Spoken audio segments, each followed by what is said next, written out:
Thursday crew with Joel and Lauren. And like we've been talking about, we're going to be having a different school member joining us every week. And this week we have Harrison Trey Better 99. So morning, everyone. Good morning. Hold on. I'm just going to.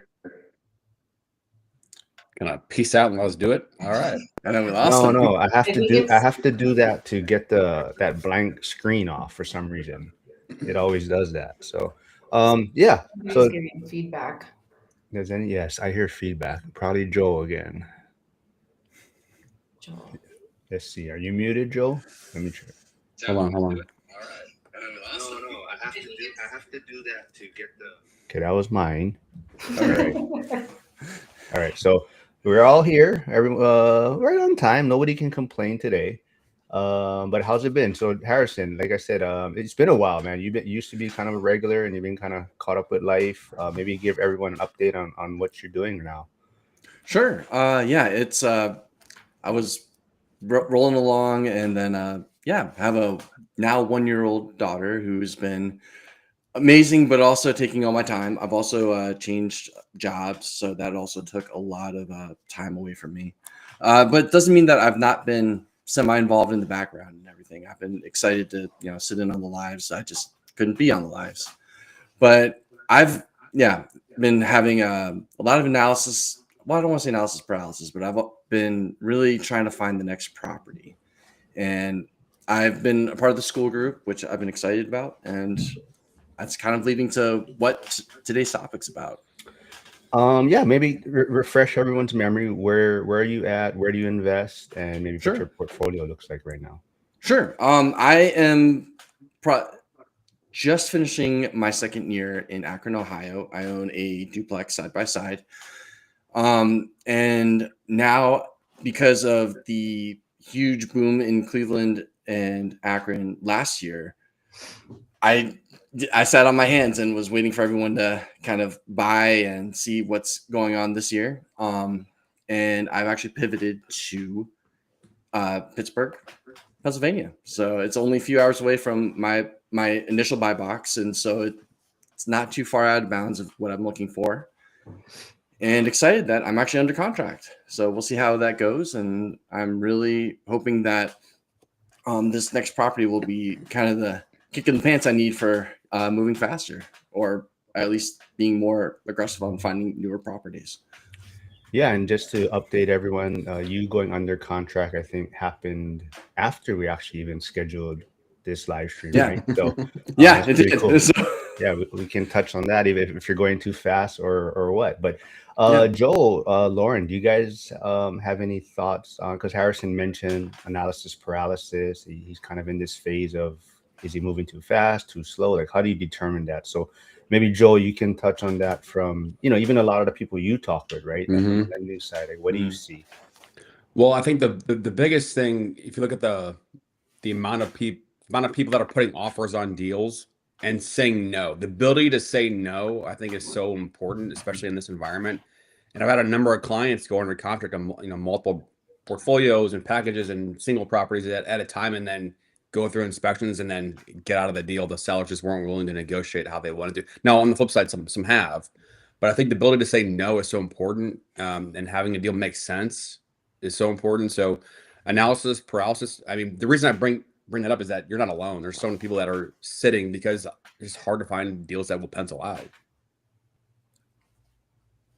Yeah, but you did bring up a really good point, which is like even the practice of going under contract, even if it doesn't close, is a good step in the direction of getting out of analysis paralysis and getting through inspections. Because really, you don't really know a property until you do the inspection. So it's good to even just get under contract and then go from there. And there's always a chance to get out during the inspection period.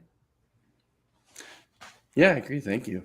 I think that was one of the reels I actually just shared recently of Lauren talking about, getting it under contract is one of maybe a skill, right? Just to get it under contract. And then right now, actually, Harrison is going through the inspection period, right? So that's the next phase. And then you can still have the option to back out or walk away if you choose. But yeah, I mean, maybe Harrison, you can also touch on, is it because you're changing markets, or just in general, do you think analysis kind of paralysis type of thing in general overall? It's a great question because I would say looking at the properties, it was looking at for my first property, it was definitely a value add. I bought it, no problem. I knew I'd need to put about 20,000 into it. Did it, no problem. And it ended up becoming a home run. It's other than that, it's kind of left itself alone. And so I was like, okay, well, I have the eye, and everything in Akron is not making sense. And I mean, whether it be the price or the price to fix. And that's what made me go to Pittsburgh. And I was kind of doing the same thing. I mean, I did make offers for saying, hey, based on these numbers here, this is what I'm willing to offer you. But it was still a lot of wish pricing I had to go through for folks. They were saying, oh, well, I need this number. It's like, you bought this house for half that. And so I think that was more of my year. It was trying to say, I need these deals to pencil out at least. And that was where I got stuck. Was it because I saw a lot of people in other channels that were saying, it doesn't matter. I bought it this way. It's my deal. I'm going to wait the 10 years. That's fine. So it's kind of like, am I doing this wrong? So I think that's where I'm like, is it too fast or too slow? Am I being too conservative in how I'm moving? What made you decide to go to Pennsylvania? Yeah. So it was just the speed. It was one of those where when I bought in Akron, it was the perfect timing. There was still a little pushback I could make, or the seller needed to make concessions so I could do the builds. When I was ready for my next one, it was white hot. It was the issue of people coming from all over the country saying, hey, if I just paint over this wallpaper, I could sell it for 30,000 more. Catches is that most of the market couldn't afford these kinds of rents or even purchase the prices. And that's what's happening right now, is that a lot of bad flippers are way over buying these houses, and they're trying to make their money back. I'm just like, if I even buy this at what you bought it for, I'm still going to have to put a lot of equity or a lot of cash into this house to fix it up. So I'm just like, this isn't penciling out for me. I'm out for right now. I'm letting that market kind of cook itself, so to speak. And Pittsburgh, at least, I mean, there's a lot of different areas that you could buy cash flowing. And I'm going for a single family. This was out of my realm. I was like, I usually do multifamily duplexes. That's all I look at. And then this single family was like, well, it's good enough. It works. So I'm going for that. So does that mean that you're buying this as an outright investment property, rental property, or are you moving? Yeah. No, this is an outright rental property.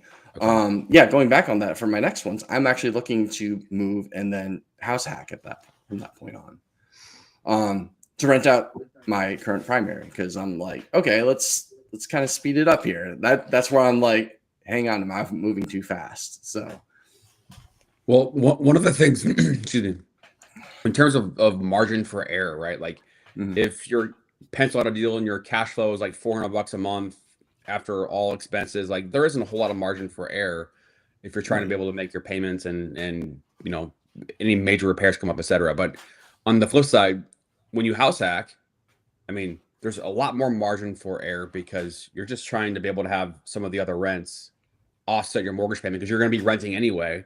So then let time work for you a couple years down the road, then rents go up and maybe you move out of it and then it becomes a full-time rental. So like in terms of just margin for error, I guess I kind of direct this more at Lauren. The deal that you had put together in Florida, like how far out of the box did it get? Like how would you quantify the deal working versus not working? The price that I had offered on was based off the fact that they said, this place is turnkey. They're investors. They do a beautiful job. My agent had told me that as well. And she's worked with them and I trust her. She obviously hadn't seen the property in a few years. She had seen it when they bought it and first renovated it. And now it had tenants in it. And so nothing bad about her judgment, but they had not upkept the property. And it was like to the point where there was like rot. One of the units was infested with cockroaches. all the insulation had been eaten by animals in the attic. Like there was issues with trees growing into the septic that they hadn't dealt with. Branches, like there were just too many things that had happened over time. And honestly, I think it was probably like $100,000 in renovations that Wow. were previously not stated, or I guess like misled on like how turnkey the property was. So it was probably about $100,000 over price. Yeah, over the price that I would have paid. Damn, that's a pretty big difference. It's a pretty, yeah, that one was like, not worth it. Yeah, because it was like, it was only really penciling because I was gonna put 40% down, but even at that, putting another 100,000, it just didn't make sense. And that was really, I was thinking like long-term play, over time appreciation, not even thinking really about like cash flow too much. So yeah, so that one was like, that's maybe a bad example for what you're talking about, because it was so far outside the box. Joe V is saying you should have charged the roaches rent. But just reminding everyone, Joel and Lauren are also streaming live right now, so you can jump over there. I'm not sure, Lauren, did you do your interview with Chris? What's your next thing coming out? I did, yes. It'll be out this Friday. I also see Andy here. Andy has a new YouTube channel, Lane 5. It's about faith, fitness, and family. So go check it out. He just came out with his second video. So he's putting himself out there. And Jovi likes this idea, I guess, on our Wednesdays, bringing on a new guest, a new school member. So we're actually, I don't know if Where'd you get that idea from? Well, I guess I'll give you some credit once in a while, but I think it's good to have an extra guest, because that way when you don't show up or when you show up late, I have someone else on with me. But we're actually we're lined up for like the next 5 weeks. We have like 5 different people coming on. But That's unfortunately, cool. they're all men. So hopefully we can get some ladies in the school community that want to jump on. But actually, the ladies of ORAD is going on right now, so maybe that's why it's hard to get any of them on. But Hyder will be on next week with us. He'll be joining us on Wednesday. But Harrison, I know you sent me this kind of question topic that you wanted to dig into, right? But is there a reason why? I mean, you're thinking about it. That's why, if you're moving too fast, or are you seeing other people do certain things and you're kind of questioning the moves you're making? Well, it's one of those where I'm trying to figure out, well, I want to retire in the next 12 years. I think that's the idea of, okay, so, and going through Grok and everything like that. It says, oh, if you buy a property or two every year and get 22 properties, you'll be retired. I was like, oh, that's exactly what Mark has. That's interesting. But no, it's one of those where I'm trying to figure out, because Zuber was saying you need to have 2x cash flow to retire, so to speak, for your rentals. And I'm like, okay, at 4, I'll be at, like, once they're fully paid off, at what what my monthly is. So it's like, okay, but I need to go to 8 doors. And then when, it's kind of, all right, if I want to do some seasoning on these, should I buy faster? Or should I just kind of keep it one step at a time and then just let the cash flow build up that way? It's one of those, it's because it's like with Frank, he's bought more properties at lower cash flow because he knew that he needed to retire sooner. I have the benefit of some extra time, but I also want to make sure that, I'm working, like, I'm trying to make sure like I have enough runway to go into that retirement. That's where this is coming from. All right. I do want Josh Burdick is also giving Joel credit. He said this is a cool new series. I like getting to know all the ORAD peeps. So yes, Josh, Okay. I'll give Joel some credit. And Joel V says he got to talk to Joel this week. He's great talking with him. So this is like Joel's hype team over here showing up. Hey, would you expect anything less? But maybe so Lauren, if you were to look back on your journey so far, would you say you have gone too fast maybe or too slow? And then we'll ask Joel that after. I mean, it's hard to say, really. I wouldn't say necessarily too fast because I haven't had there's been no downside to the speed at which I've gone. And in fact, I would say, if anything, you always think I should have started sooner. That's kind of what I think. And then I'm like, man, if I had started sooner and I owned properties during that period of low interest rates, I really could have capitalized on that. But you know what you know at the time that you know it. And so, I don't know if quantifying too fast or too slow is beneficial for me, because I just went at the speed that I went at. And I think if you are learning every step of the way, that's really all you can ask for. Joe, what about you? Too fast, too slow? No, I look at it a little bit differently, more of kind of going back to like the infrastructure of the markets and the, the ebbs and the flows and the cycles. I mean, we're in a cycle right now that is completely different than 2020 and 21. And it kind of feels like 2016 or 2015 where things are just so slow. And the people that are maybe feeling like it's slow, really, it's an opportunity to continue to do the other things. It's like, buying a property is the action event, but all the work that's in between is what gets you prepared for that next purchase. And so all the work that you're doing to network and build skills and knowledge and also increase income and save more money and all those things, I think, are the things that happen in between the purchases. And so to me, it's like, okay, well, if this is a slow time for somebody personally, that's okay, because hopefully you're working on other things in the meantime. And then when things ebb and flow and you find the right deal, then maybe the floodgates open as more opportunities come. So, I mean, that's the one thing, is like, once you get into the game, opportunities will open. It's just a matter of time. It's just getting into the game, that first one. I do see Jan tuning in from Lauren's channel. She's in Washington. A lot of news coming out of Washington State recently. The income tax, I don't know if did it pass, like officially passed? I think it did, right? I think it officially passed. They're gonna have an income tax on $1 million income or something, or so there is a lot of people talking about. So that's one big reason why Dion is looking to leave. He already has his duplex on the market, and he's looking at 3 different areas. I believe he's going to be in Tennessee in the near future to. Was it like a 9% tax? Is that what that was? Like 9.9% or something, right? And then like everyone kind of feels, right, like this is the start, and as people start leaving, they're gonna be like, well, we're not collecting the amount that we may need.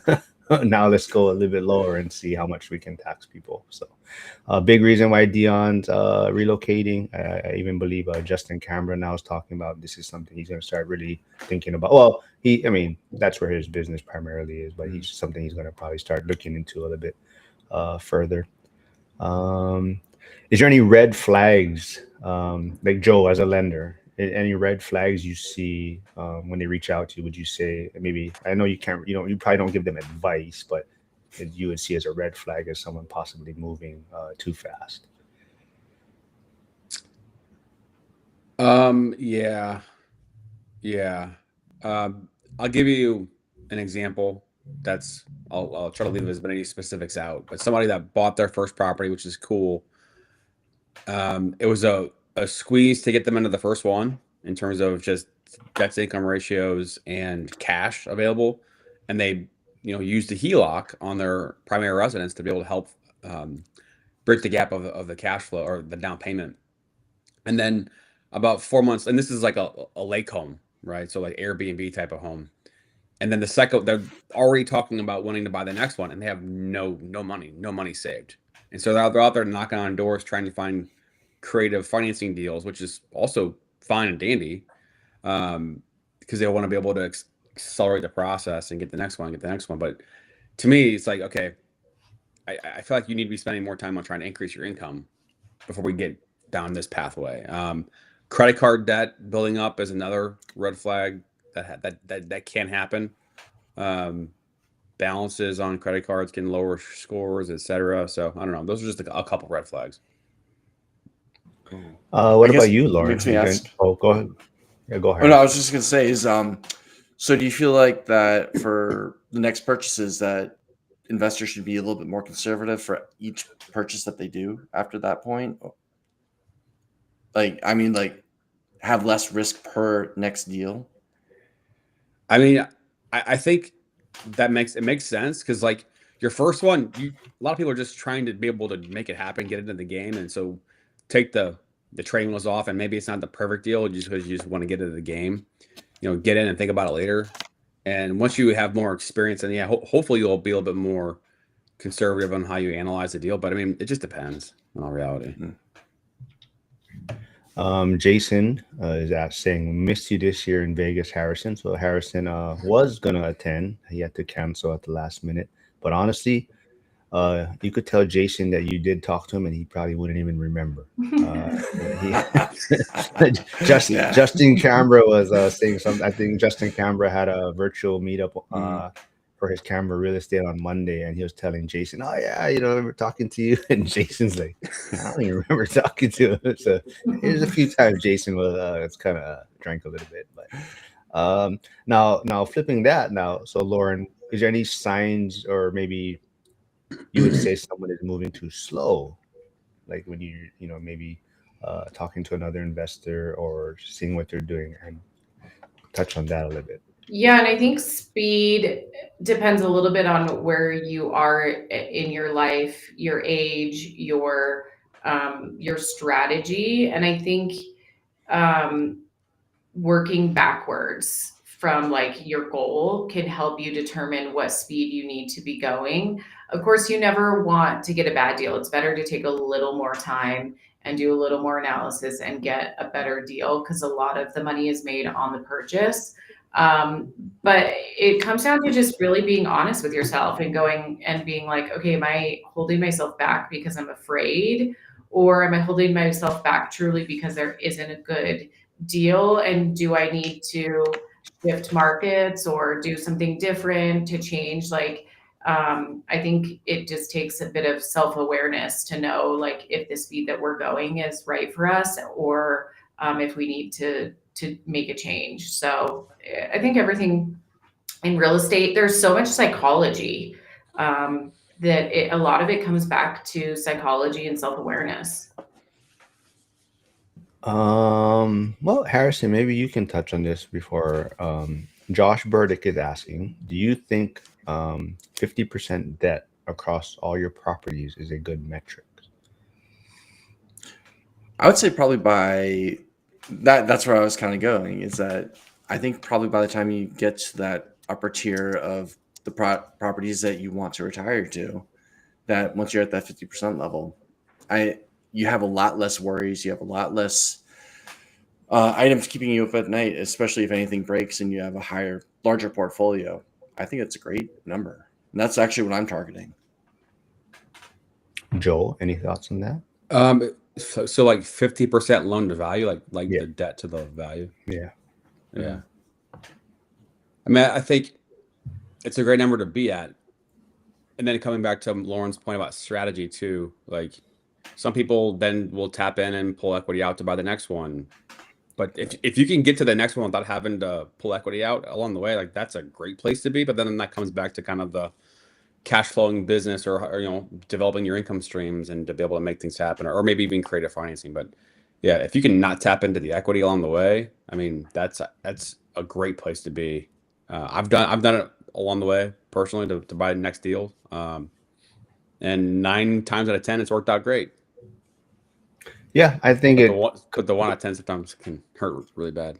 So yeah, well, I think that goes back to what Lauren was touching on also, right? Is where you're at in your journey, and just a lot of it is just what you're comfortable with, right? I mean, some people are fine having 50% loan to value on their properties and they're comfortable with that. There's others where it's almost like maybe it's burning a hole, and they're anxious, right? So it's I think it's a great place to be, and just having same thing. It's just like it's having options, right? But I also think it's also, like Lauren talked about earlier, it's kind of maybe knowing the end goal and then working backwards, right?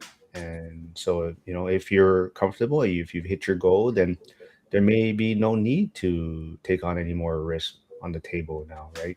Or, you know, if you have a few paid off, so maybe it's 50%, but your portfolio is it's not just straight 50% on every property. Maybe you have some that are paid off, maybe some that have a little bit more. So the overall might be 50, but you do have some in your back pocket that are completely paid off, and those are kind of like just your safety net, right? So a lot of ways to look at it, but yeah, I definitely think 50% would be a great place to be, and I think it does give you flexibility if you get that itch and you want to maybe go shopping, and that's what kind of Zuber's doing, right? I think he was saying on one of his most recent videos, he was around 40% LTV, and he just did a big cash out refi, and I think he has like I think he said maybe $1 million of dry powder to now go shopping, right? And I don't know, maybe he's doing it because people were calling him out on the Ryan Pineda video, right? Saying like, well, you know, why are you telling people real estate works and you haven't bought anything in 2-3 years, right? So I don't know, maybe he's getting some dry powder to just go shopping and show people that you still can find cash flowing properties today. So we'll see. Hey, Nick's here. Bitcoin Nick, I'll see you this Saturday. Yeah, Yasik says get comfortable with being uncomfortable. So to that point, would you rather make 5 small mistakes quickly or spend 5 years waiting for the perfect deal? Harrison. So I'm number one. I would rather just make mistakes and then fix them fast. I would point towards the fact of I can recover from this. There's nothing. I mean, I feel like with waiting 5 years, that's 5 years of lost opportunity. And I mean, and for me, it's just going back to like how I'm investing is that I don't have a very lavish lifestyle, so I can put a lot of dry powder towards a lot of more properties and move faster. And I'm okay making those mistakes. And it's like with this new property, if it's not perfect, I'll be like, well, if it's good enough, I'm okay with that. I don't need a perfect property.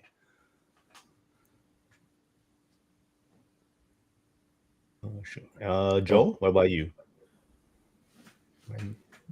My head just blanked. I don't know. Lauren, you want to jump in?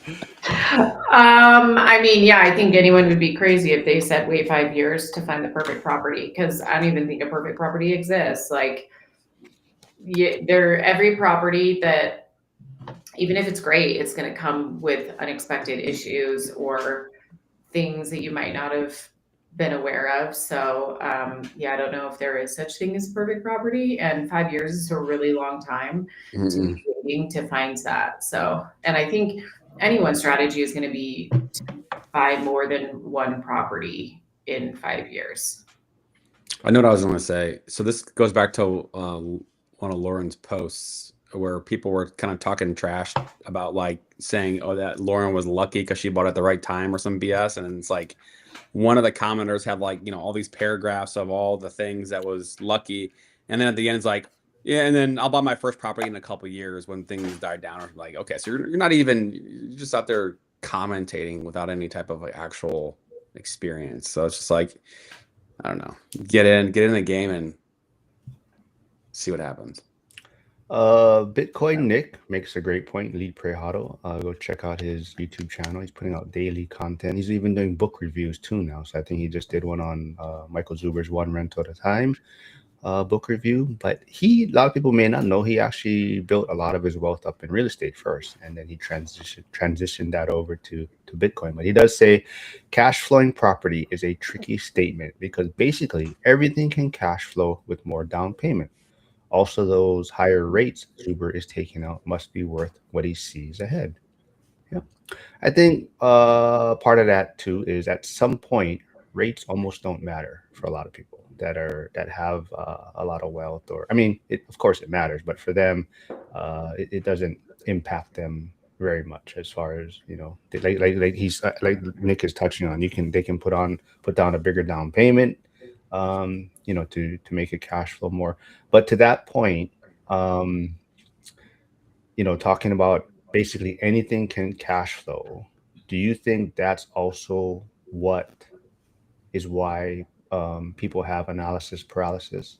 Is because they're playing with the numbers or they're analyzing properties and they're trying to either make it work because they're trying to find a property that cash flows. But do you think some people are making it harder than it has to be to some extent? So Harrison, is that what you're seeing in yourself analyzing properties, looking at deals?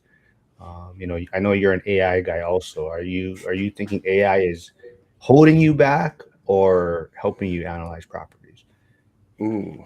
I would say it's helping. It's one of those where I know I'm not putting 40% down. I know it'll help cash flow certain areas, but it's also helped me avoid markets. That's the big thing with it. Looking at what kind of job, and that's been the great thing about a lot of the AIs I've been using, is looking for the strength of the market, looking for potential pitfalls that I might not be thinking about. And you're saying, some people might say, oh, this is extra analysis paralysis. I'm like, no, this is looking for the next 30 years because I'm a buy and hold. I'm looking for how can this city grow? And if AI can't even say, like, I use Grok, I use Gemini as kind of balancing each other. And excuse me, if they can't make that work, that's where I'm kind of like, okay, well, at least the initial portion's over. And it saves a lot of me putting in numbers of houses and making poor mistakes on wasted time. Lauren, any thoughts on analyzing properties, trying to make it cash flow using AI? Is it good or bad? Do you think? Well, not good or bad, I should say, but do you think it might be holding people up when analyzing properties or helping them analyze properties? Gosh, I don't know. I feel like AI hopefully is helping people. I remember like before AI, everybody was like giving away their free property calculators. You don't really see that very often anymore. I think because AI is a property calculator and you can input the things that you want and all the information you have and it can analyze it. But I mean, I've used AI for sure and it is very valuable, but at the same time, it makes assumptions that if I didn't know what I know, I wouldn't know to be like, oh wait, you're basing this on a false assumption. So I think use it wisely, be careful to question where it's getting its numbers and its data and if there are gaps and things like that. But it's a great tool and I think everybody should use it. There are many ways to use it as well. So it's not just for analyzing the property. So yeah, I think it's a great tool. I would encourage people to use it with a grain of salt. Joel, your thoughts? I know you can even add in, like, maybe you may not want to touch on it, but do you think loan officers in 5-10 years, is AI going to replace your field, right? Because I saw a lot of posts on X talking about how people are just punching in numbers or whatever, and then I mean, I'm surprised that it's not already more of a thing, to be fair. Like, I mean, there's a lot, because there's all these different systems that we have to look at and use and then integrate them all together. And so it's just not that far-fetched to be able to have one system that integrates all these different tools and CRMs and guidelines on down payment programs, guidelines on HELOCs and non-QM and all that. It's all there. So I don't know. It's I mean, that's why I'm a top 1% podcaster, because I knew that my job was gonna be gone. So I'll make my $400 on Facebook in a year and I'll be good to go. And I also put Joel's newsletter in the chat. So if you haven't signed up for his newsletter, go check that out. I'm going to go on record saying I think AI is holding people back. I'm going to go on record and say I think it's giving people too much information. Coming out with all these spreadsheets and templates and analyzing all these things. And I kind of look at it, like let's say baseball, and you're in the batter's box, and you have a split second to make a decision between the pitcher releasing the ball, and you have to make this decision if it's a ball straight, and am I gonna swing, right? And you can go through all these pregame stats, and on this count he's going to throw this pitch or look for this spin rate and this velocity, right? And it's helpful. It definitely can help you, but at the same time, it's still see ball, hit ball, right? It's still a simple game. And I think even me and Zuber talked about it. Lance Lambert, if people don't know the Resi Housing Club, he put out this post on X that was completely different than kind of what he usually talks about. And he was talking about basically like basketball. It's still, put the ball in the basket. Nothing's changed. Act fast, move fast. It's simple, right? And it seems like people are trying to make it a lot harder. Can I just add on to that? Like in my job, as a loan officer, you're selling, marketing, analyzing operations, all these different things. But like at the end of the day, AI, it can maybe help you organize data better. It can help you do some maybe automated outreach type stuff. But at the core of this job, though, it's building relationships and communication. And AI, I mean, it can do those phone calls, but like people know it's AI. Well, sometimes, but like at the end of the day, it's still getting on the phone and talking to people, or you're responding and analyzing situations and problem solving. AI can, save 20-25% of your job, but still the core of the job is intercommunication. And like I said, put the ball in the net, see ball, hit ball. It's still the basics is still what wins. Steven from the Bronx is asking, do you ever second guess yourself? A property didn't pencil out for me, yet it went pending a week later. Did I miss something, or did that buyer miss something? Harrison, what do you have? Any thoughts on that? I always assume the buyer missed something. It's one of those where if I can't make it work, I put an obscene amount of work into looking at the house, penciling the numbers, seeing what kind of fixes that it will need. I'm like, dude, go for it. I just don't need to compete with you for the next property. That's how it's always been for me. Lauren, any thoughts on what Steven's asking?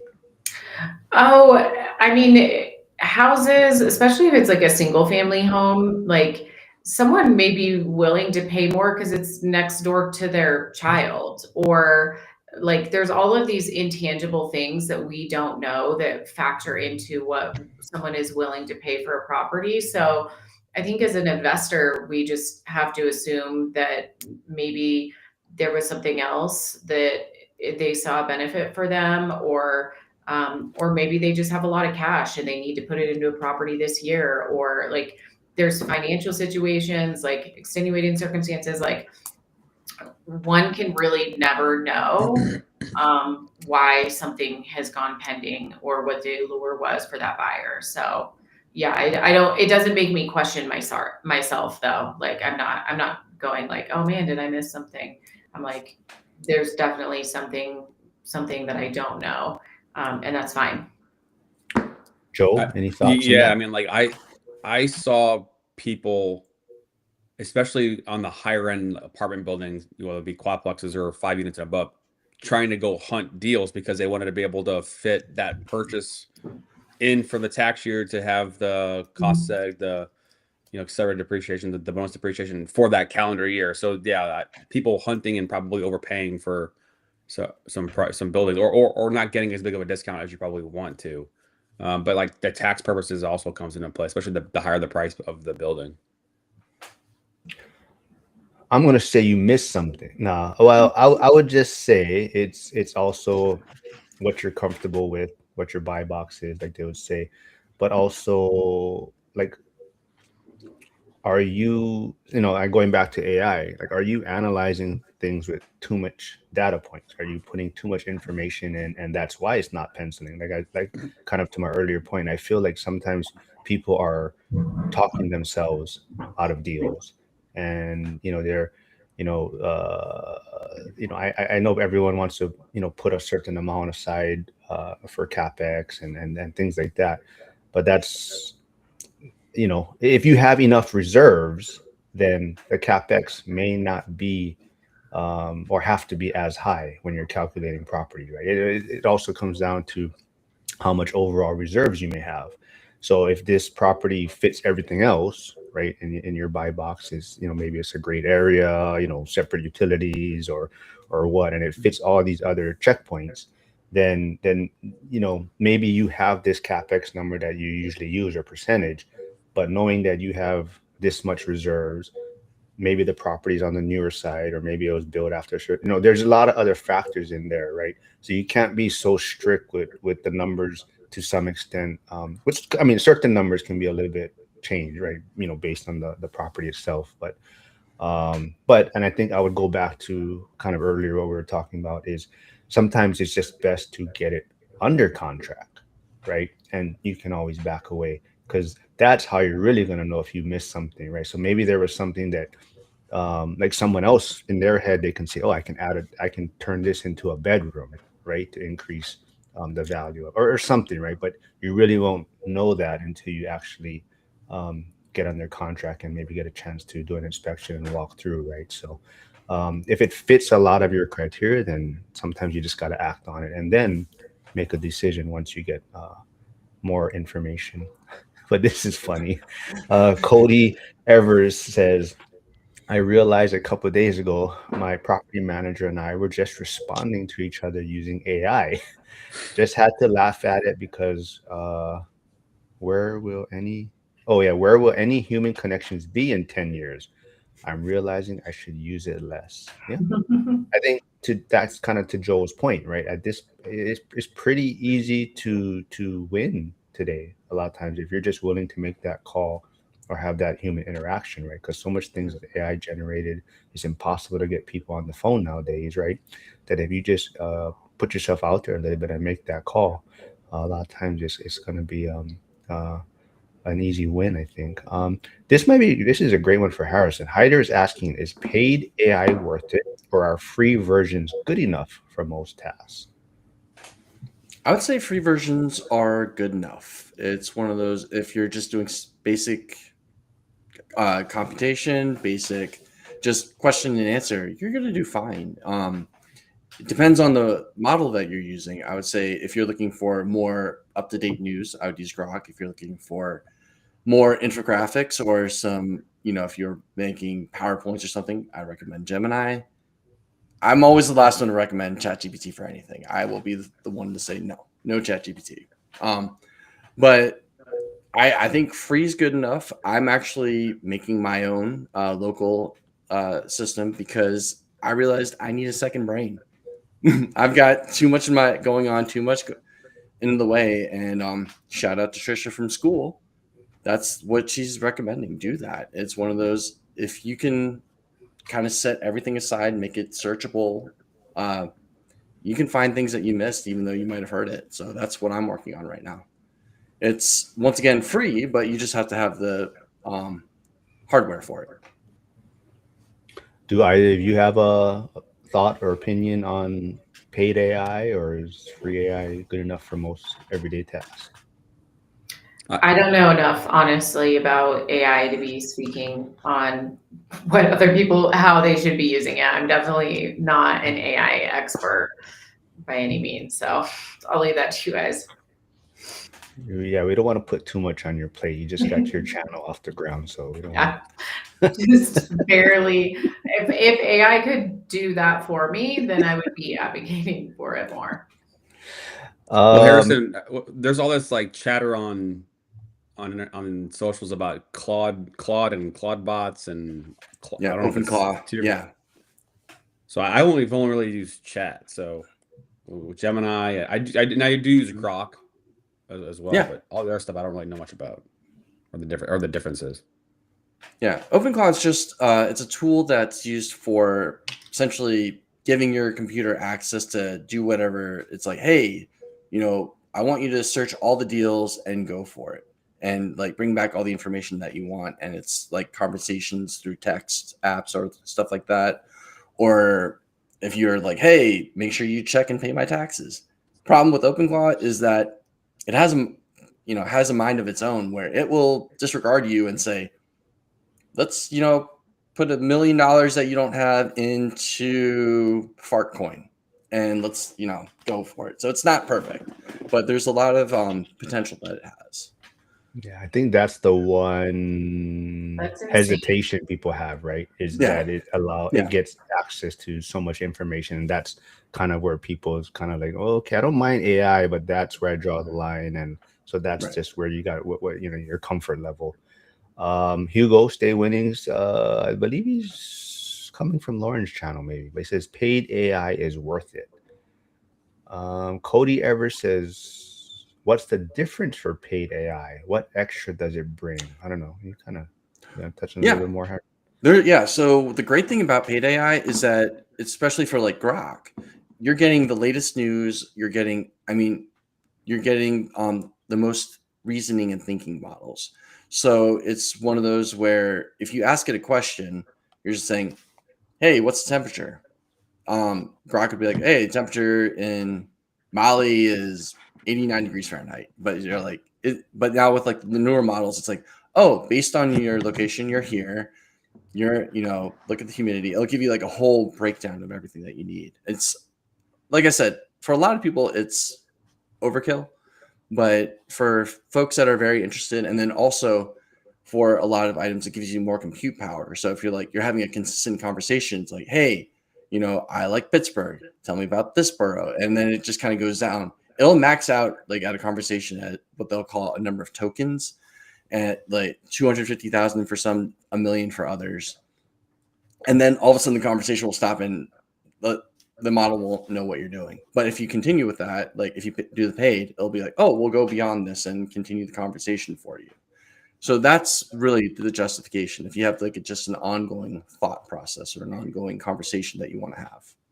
Somebody told me that they use paid AI because they input information that is like sensitive information for their business. And when you do paid AI, you can make it so that it doesn't keep and save that information, making it like accessible to the general public. Versus if you're using the free version, then that information is being put out there. So I don't know if that's true or not, but somebody told me that. It depends. So if you're talking about ChatGPT, they say that, but because of a New York law, they have to keep everything on file. So it can be searchable still. So that's why it's one of those where you have to be careful about that's why it's the push for having local large language models on your premises. That's the most secure way on how to do it. It's just making sure it doesn't have access to the internet, making sure it can just process what you need to do it. I mean, that's the safest way on how to do it, even if you're paying for it. So I want to go back just a little bit to kind of Steven's earlier question about if he missed something. Charles McCune does say it might be offer fast and negotiate later. Lead Prejado Nick also says, Steven, they might be house hacking or putting more money down. Could be a primary residence. Yeah, so there's a lot of different things there. right. Where was the other?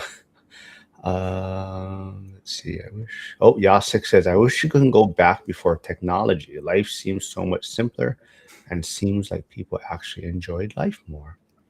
Yeah. So that's the funny thing, right? I mean, I think a lot of people are thinking AI is going to make things easier, right? But then at the same time, is it just allowing you to do more, right? So you have more on your plate because a lot of other things are being now taken off your plate, but now new stuff is being on your plate, right? So it'd be interesting to see. But I think definitely, yeah. I mean, AI is going to be a big part of things, and you do have to at least have some knowledge and use of it. And I think that's why Andy Lane 5 wants to give a hats off to Harrison. He's the one introduced me to AI. The only downside I found with the free version, after so many inputs, uploads, picture graphs, is limited, and you go to timeout.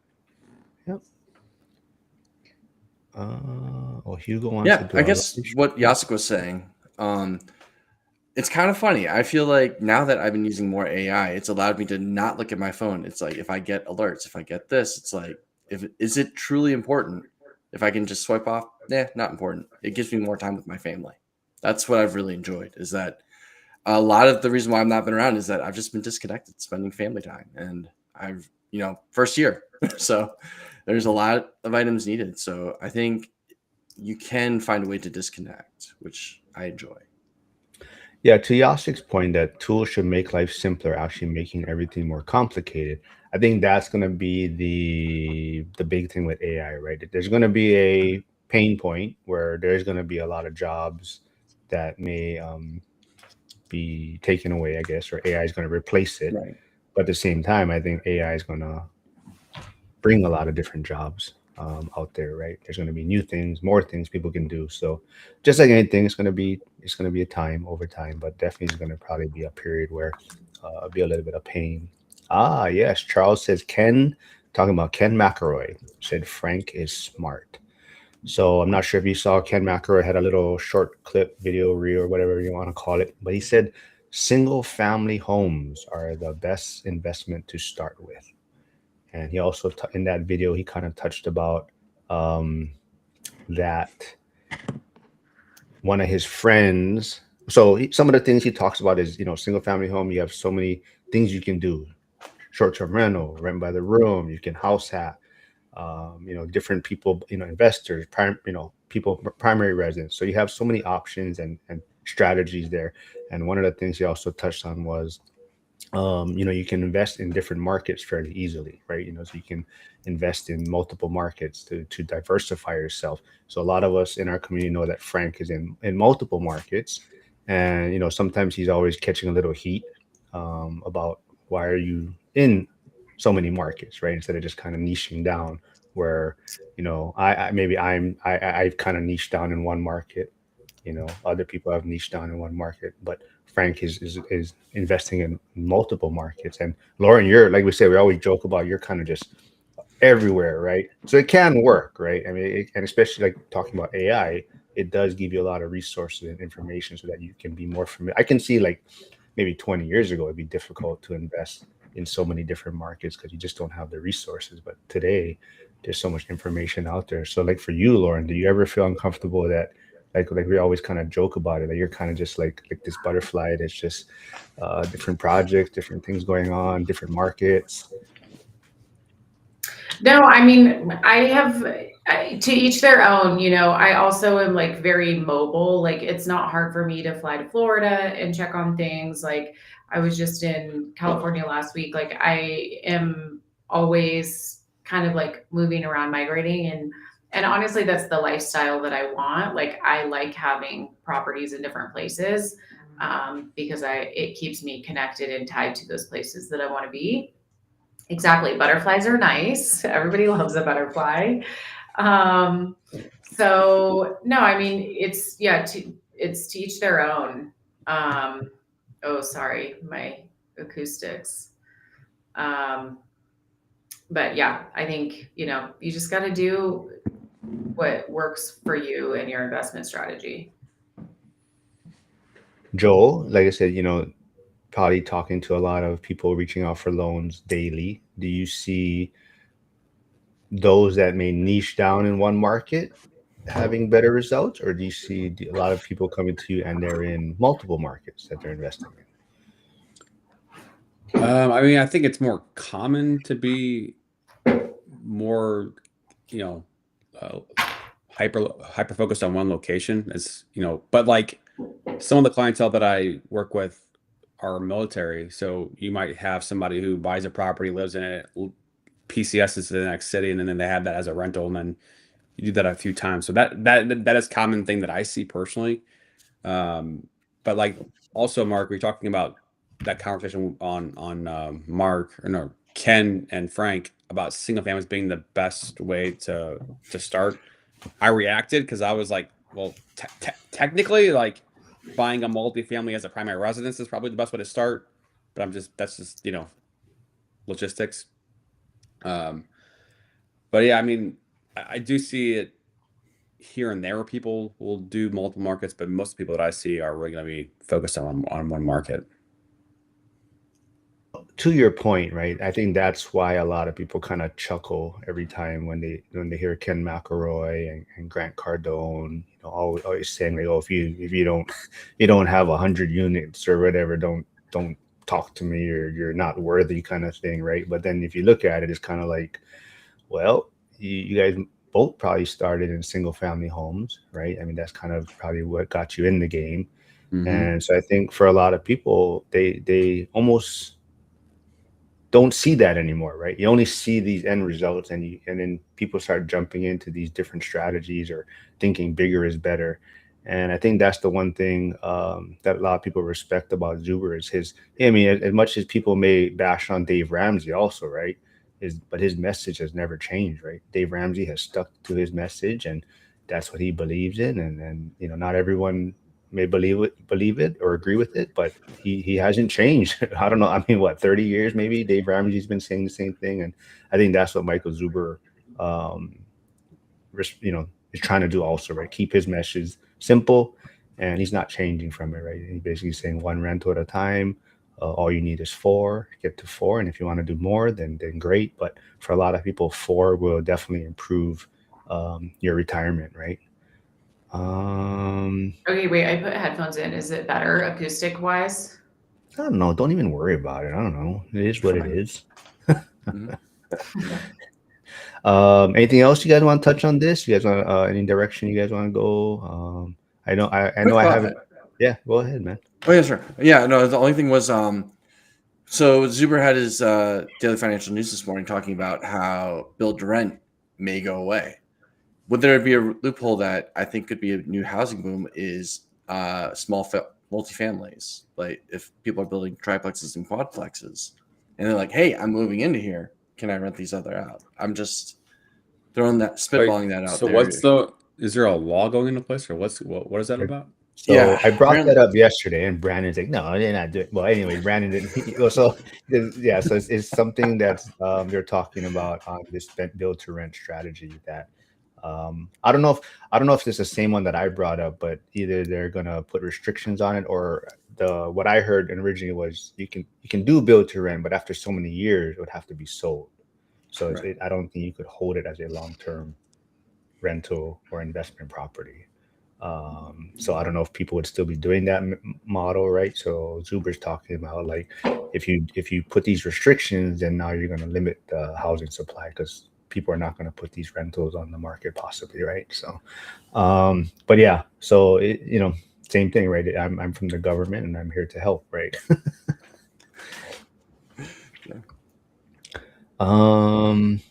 So what were you saying, Harrison, as a new strategy for that? Yeah, as a new strategy, it's like, hey, I bought this house, this multifamily. I'm living in it for say 2 years or whatnot. Would that technically fall under the line of, hey, you bought it to live in it, but then you're going to rent it out later, or you're currently renting out? I don't know. It was just kind of a thought, and yeah, I mean, it's hard to. I mean, so that's why I brought up with Brandon yesterday. I wonder if the loophole there could be it's a build to lease option, right? So you're almost building it, and now the person's a lease option to buy at a certain point, right? So that could be the model that someone's going to implement now, right? So Hugo says $30, get paid each day of the month, have 5 kids, they each inherit 6 doors and get paid every day of the week. Set them up to win. Yeah. There you go. All Nighter Hider says he says he's part of Rebel Capitalist, so he's met Ken McElroy, met him a few times, and my buddy Josh Lazard works side by side with him and says he's got great character. Yeah. It's funny. Have you guys ever seen the picture of him? I don't know what he could be, a Ferrari or Lamborghini, but it says, what does it say? GPA 2.0 is his license plate or something like that. Yeah. So really? Dave Ramsey helps the 90%. Zuber helps the top 10%, but both levels only work for those that apply. Very true, Josh.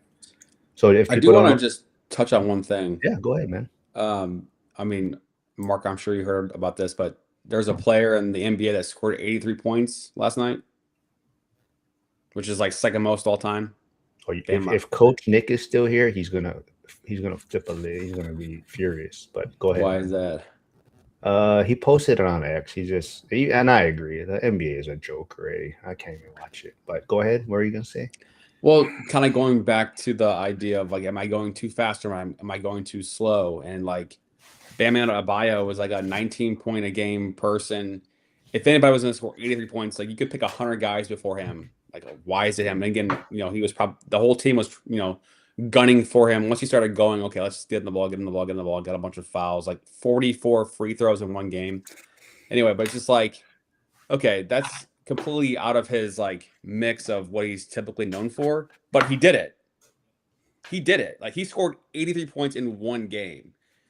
The right circumstances, on the flip side, like, other guys could probably be scoring more points too, but like, there's all these confines of the game and systems and game plans that you follow the game plan. But in theory, you could score more points, and so you just never know what's possible. And taking that leap and doing more, and which also inherently can put you into risk, but also forces you to figure out solutions, forces you to figure out ways to be able to solve more problems and heightens your level of problem solving. So I don't know, just I had to bring it up because that happened last night. Yeah, like I said, the NBA is horrible already. It's such a I don't know, it's a joke, man. There's like no defense, and it's just it's a bad game already. I mean, that little period with Steph, that 3-pointer, Steph Curry, all that it was fun, but now it's just gone kind of overboard now. Like, you have everyone shooting. No one plays inside. There's no defense, and But Harrison, let's quickly talk about this property under contract with then. Before get into that a little bit. Where you at on that process and everything? Sure. So contract accepted in there, and we are going through the scope inspection starting next week. And I mean, everything looks, the price was a fair price for a 2-1 single family, up to date. And it's one of those where it made me think of Moneyball when Joel's thinking about it. It's like, okay, saying first base, it's like, this was a first base hit property. And am I mad at that? No. It's one of those like, hey, I'm here. If everything goes through, it's one of those that puts me in step for another one. And shout out to Craig in school. He was the one that really, because I won't lie to you, I found every way to hate this property. I was like, this is not right. I don't do single family. He's like, no. Listen, I was like, so. See, you're talking yourself out. So Craig, people don't know, Craig's fairly new in school, but he's in Arizona, but he has a big portfolio in Pittsburgh. I always make fun of him now that he's the one that stole all the free stuff from the event. He has like 10 sweaters, and he has like 10 of the purple houses, I think. But anyways, he invested in Pittsburgh because that's the only place his wife would let him invest out of state. Arizona was getting too expensive. He presented her with like 3 or 4 different markets, I believe, out of state, and she felt most comfortable with Pittsburgh as the where he could invest. And he's killing it. I believe he has like 15 side-by-side duplexes and things like that. But But I mean, and the great thing is that this is the power of school as well. Like, I want to thank you, Mark, for your help. Mikey, Jack. I mean, everyone who like isn't in that area, it's like knew it. They could tell me about, okay, you're making a solid hit here. So it's one of those things of, is it too much analysis process? But also it's great talking, going back to Joel, like talking to people. It's the most important part of helping me and, the missus feel comfortable about this property. And, now she's got the bug too. She's like, we've been sleeping well with this property. I mean, it's one of those where the first one is like, I did not sleep. It was like, oh my goodness, I'm going to be putting so much money to maybe make it work. And thankfully it's working. But this one is like, okay, I can kind of like walk to the next step. And I mean, with this, if everything works out, we could potentially get another one this year. And that's what's exciting. So it's one of those where, is it okay to move faster? And like all of you have been saying, it's like, well, it depends. It's like, are you finding the right deal that would fit me and, cash flow? So no, thank you. I appreciate it today. Lauren, update on you. Where are you at on your? I know you backed out at a 1031, right? Or whatever property you're under contract. So what's the newest with you on that?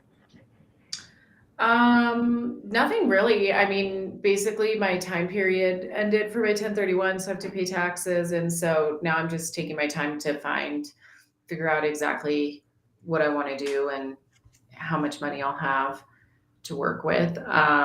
But Joel, actually, I have a question for you because you changed companies. Mhm. Are you licensed in Florida? Because somebody messaged me this morning asking about a DSCR loan on an Airbnb. Mhm. You can do them there in Florida? Yep. Okay, I'll send them your number. Cool.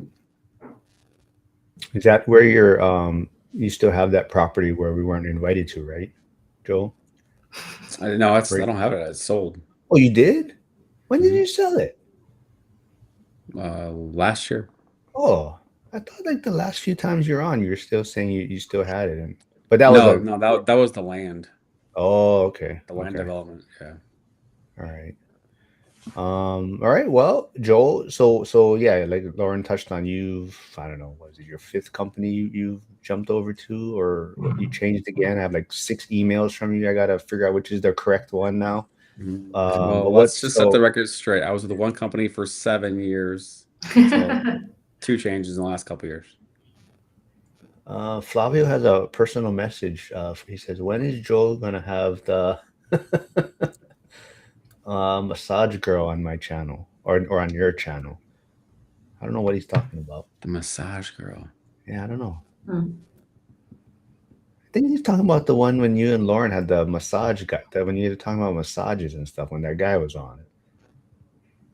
Yeah. He's from Africa, right? Was he from Africa or South Africa? Oh. Right? Yeah. Yeah. Mhm. Harrison's I like, mean, he's what in is South it? Africa right now, so Well, Well, any final word? Like I said, if anyone is still watching, if you're in school, or actually if you're not in school, just and you want to jump on Wednesdays with, thanks for yawning, Lauren. But Sorry.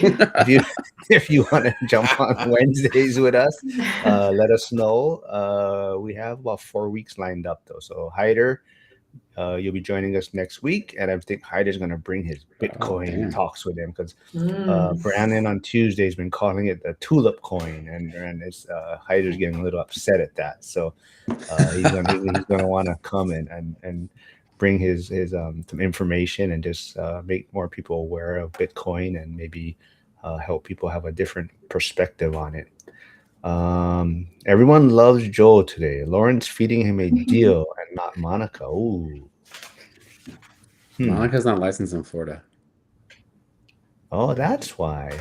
She's only licensed in one state. She's only licensed in Idaho.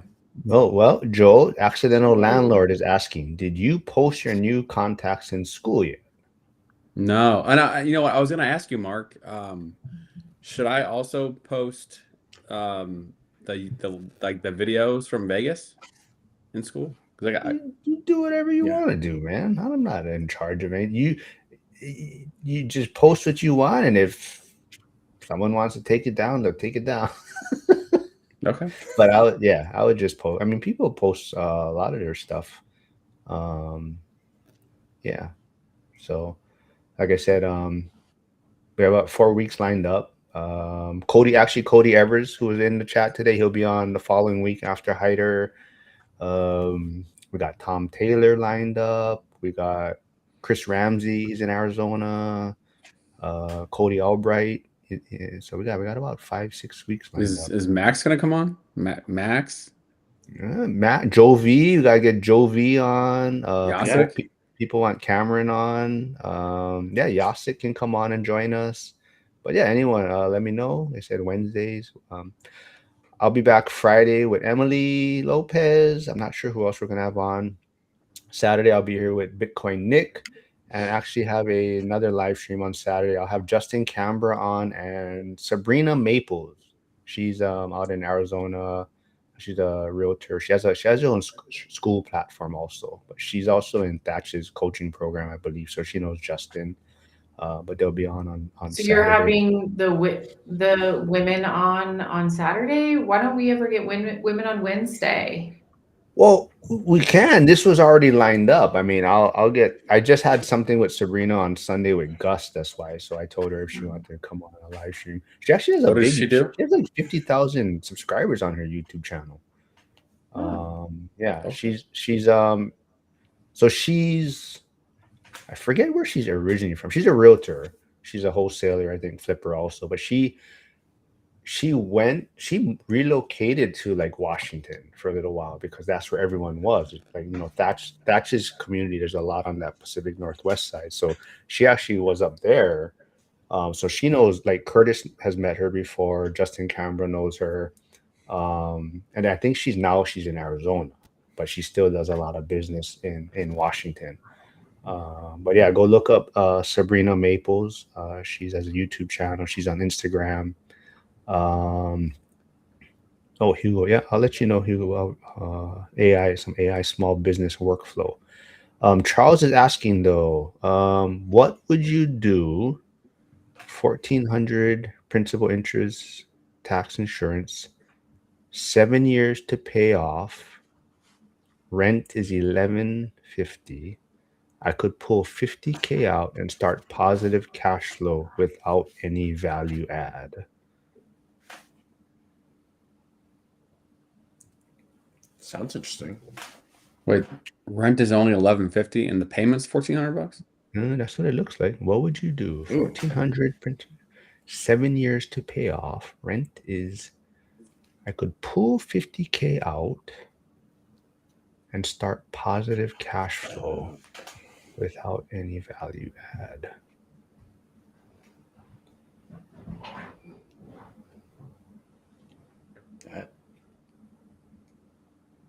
Could pull 50K out. Interesting. That's, Yasser says suck Well, less. well, I'm Yeah. curious. So so I guess what it seems like is the question is, should I just focus on paying it off, or should I pull out money to redeploy? And yeah, so I think that's the question there. So should I try to focus on paying it off, or should I? I mean, for me, I could care less about paying it off, honestly. Yeah. You know, I would. I mean, especially if now it becomes a positive cash flow property, and I'm getting money at the table. I mean, that's the way I would look at it. Yeah. But as far as the paying it off, I don't think there's any concern to me at this point.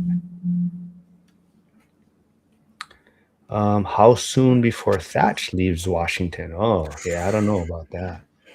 At some point, like they say, right? I mean, the wealthy are just mobile, right? And you know, they a lot of times, you know, look at Zuber. He just took off from but he still has his property in California, right? But I'm sure he spends just enough time in Vegas, right? For tax reasons. Yep. Zuber just mentioned Casey Brick by Brick just joined school. Let's see if she will come on the podcast. Yeah, Casey, she's been at all 3 events also. Yeah, I think she spoke year 1, and then year 2, year 3, she's just been on the panels. And she has a big community also. And I don't know if she's she has a coaching program to, I guess, invest out of state. So she did have a video I saw. I didn't watch it yet, but it was talking about the 6 markets, I think, for 2026. So she might be, I'm not sure what market she brought up, but I believe she's in Tennessee. So she was in California. She's in Memphis, right? Yeah, she's in Memphis. She was in California. I think she got her realtor license, all these things, cost of living. So anyways, they moved to Tennessee, and she started like an Etsy store. That was like her side hustle to build up the seed capital and start investing. And then she's kind of on that Dion method. I think she only has 8 doors, or 8 or 10 doors, but 8 or 10 doors over whatever 10, 15 years, right? And now, financially free. What do you guys do? Serge R29, thanks for stopping by. I'm a firefighter, kind of. I'm on workers' comp right now, but I invest in real estate in Pittsburgh. I'm in Hawaii. I invest in Pittsburgh. I don't know if you guys want to give a quick recap for Serge. What do you guys do? I mean, Lauren, I don't even know what Lauren does actually. Really, she's just all over the place. She's a content creator now. Yeah, I'm an influencer. Joel's a lender, so if you're looking to purchase a property, primary investment, reach out to Joel. And Harrison is an investor also. AI guru. Can I call you an AI guru? Sure. But Yeah. Harrison's asked. I mean, Mikey's asking. Mikey finally got to wake up. Daylight savings has messed with him. He says this is 1 hour earlier for him now. So he's. But he says, would Harrison ever invest in Japan?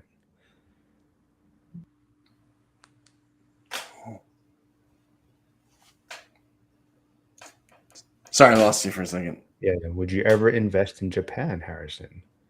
Yes. So I, in November, spent almost a month in Japan, focusing the northern neck in Hokkaido.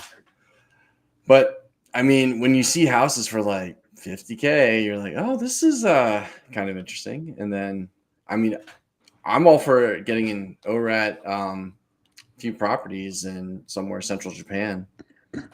That way we can kind of all either take the high-speed rail or fly around. Either of you thought of investing in Japan or another country? I know No. Lauren probably has. I'm sure. I think that ship has probably sailed for me. Like, if I was going to invest, I should have done it in Bali like 10 years ago, when land was like $2,000 a hectare, and now it's like 200,000. But I mean, I for sure would. I would invest in like Italy or something. Like, I'd love to do a boutique hotel. That's what I in- was saying. Oh, that like in just Italy. drop in, have some good pasta and wine, and drop out. Yeah. Yeah.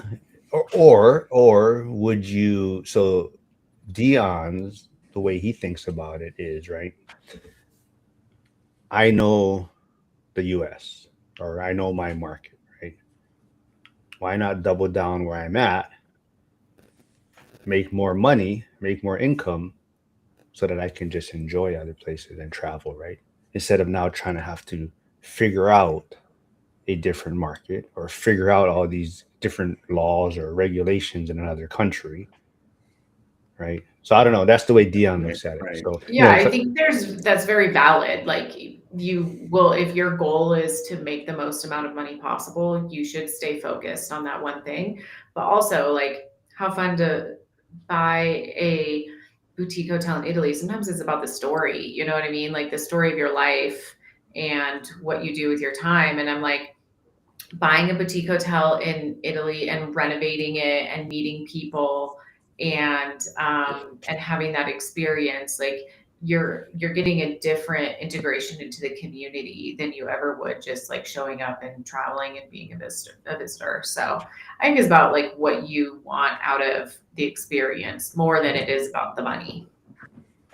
Like, well, if your goal is money, you should not invest somewhere else, probably. well, it's not. I think it's not so much the money, right? It's more like, so let's say so boutique hotels are a little bit different because you might have multiple rooms, or right. So I mean, I guess so let's say you got a boutique hotel, right? Or let's say there was 4 rooms, and Yeah. now like you're saying, you know, you're gonna go there and spend time.